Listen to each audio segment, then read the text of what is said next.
Ladies and gentlemen, that game. Well, first of all, I'll say this before we hop straight into it. I got to give a lot of credit to the University of Texas.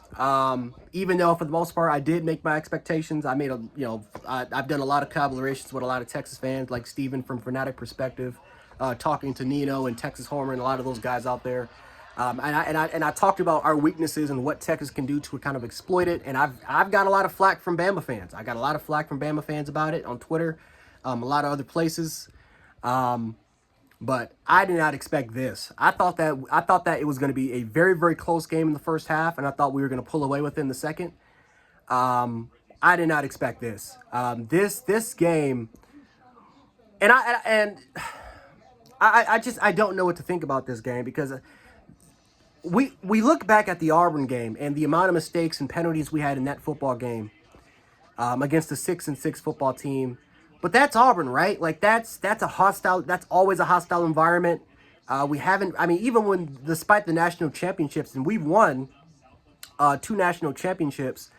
We won a couple national titles before our last win in Auburn, which was in 2015. So think about that for a second. We've been to 3 national titles. We've won 2 national championship games before we actually got another one in Auburn. So inside of Jordan Hare. So, but this performance, ladies and gentlemen, is embarrassing. I don't care. I don't care what people have to say about it. This was one of the most embarrassing games I have seen in a long time. Probably since I was in the 3rd grade. This was. I can't even put it into words. I am numb. Matter of fact, I gotta sit down because I can barely stand. I can barely stand up. My heart is racing, and it's like I'm going through the 7 stages of grief. Now, we did win the game, but at the same time, guys, I don't know what to say and feel. This defensive line could barely get any pressure on Hudson Card until it could barely get any pressure. I'm stuttering. I don't know how to feel besides give nothing but Texas props. And the fact that we actually did a horns down at the end of the game is absolutely fucking it's not only disrespectful to the Texas program, it's disrespectful to us as Bama fans. It's disrespectful to the program, and it's disrespectful to what Nick Saban's been preaching. I'm gonna be completely honest. We did not deserve to win this football game. If Quinn Ewers would have played in this game, if Isaiah Nayers would have played in this game, if Jaleel Billingsley never would have got suspended and he would have been part of that 12 personnel unit, we would have lost. And the funny part is we wouldn't have lost by 1 score. You can legit make an argument that we could have lost by a couple scores if Quinn Ewers would have played alone. This was one of the most embarrassing performances I have ever seen from a Bama football team in a long time.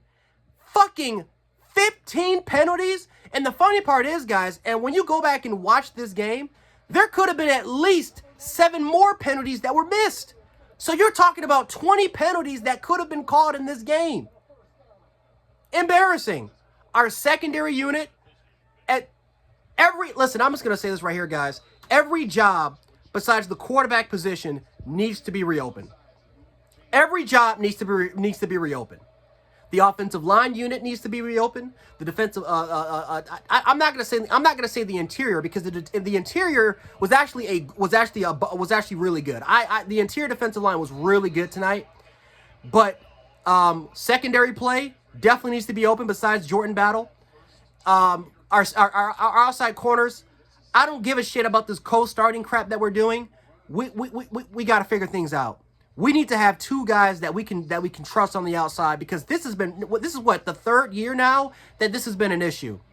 Well, no, take 2020 out. So we'll just say that this is the 2nd year now where this has simply just been an issue. We need to find our 2 guys. Darian Delcourt needs to be replaced by Seth McLaughlin. Emil Ekiyor was just inconsistent all day. Guys, I can legit go, and maybe I'll do a live stream, but I can go for hours. But I want to keep this video short. I don't know. Man, I am just angry. And again, a lot of people will call me spoiled because we win the game. But guys, Going at what have Bama fans and analysts have been praising about this Bama team, that this could be the best Bama team. How many times have we heard that now in the preseason, man? This is why I don't believe in preseason crap. But I told everyone what the biggest issues of this team was going to be, and that was our offensive line, that was our secondary, and that was going to be the youth at our receiving position.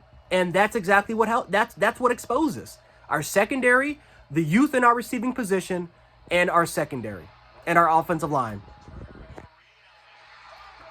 I don't know what to say, and I just don't know what to say and feel. I don't know what to think right now, and I'm not trying to take anything away from Texas because they played their ass off. I said that they were going to be a 9-10 win football squadron. I said that they were going to be a competitor for the Big 12 championship game. But I'm telling you, from a discipline standpoint, this was one of the worst Bama games I have seen in probably over 15 years. It's been a long time. Like, this reminds me of Mike Shula, Joe Kynes days. Like, this was really bad. This reminds me of the Franchione days. Like, this shit was unacceptable, what we went through. It's just purely unacceptable. Now, last year, we should have lost to Florida. That was the third game of the year. We should have lost to, we actually did lose to Texas A&M. We should have lost to, we should have lost to Auburn. The Arkansas game was competitive, so I get it. Football games are going to be very, very competitive. We're going to make mistakes. But knowing what Bama has been over the last 15 to 16 years, and knowing us, seeing us win national championships, we know as Bama fans what it takes for us to get there. We've seen it happen on the field. And this is something that we struggled with last year. We struggled with this type of crap. And in the biggest moment, in the biggest game of the national championship game, all of that happened. So this game worries the shit out of me. I'm not worried that we're going to lose 3 or 4 games. I'm not going to sit up here and say that. I think that we're still going to be I still think that we are a national championship contender. But we are definitely not the number 1 team in the country. Not at this moment. We're definitely not number 1. You can make an argument. I don't even think we're number 2. This was just crazy. Absolutely insane. I did not think it was going to go this way. I knew that our offensive line was going to have some issues. I knew that our secondary was going to be a little bit of a question mark. I feared matchups that were going to happen in this game. I did not think it was going to go like this, though. Not like this.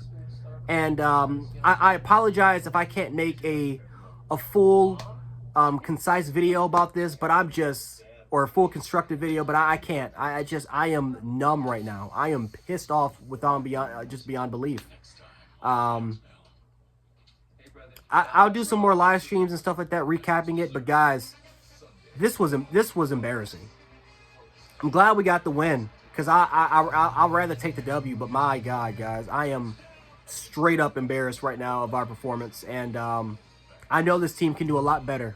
I know this team did not play their best game, nowhere near close to their best game, and I'm in a way, we finally know now what our weaknesses are, but we have a lot of weaknesses, and I mean a lot of holes, to a point where I think a majority of our starting unit, I think the jobs should be open, but I'm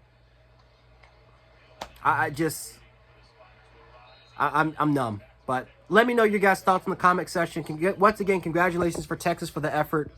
No matter what the result is, whether we win or lose, it's always going to be Roll Tide. And I'll catch you guys in the next video.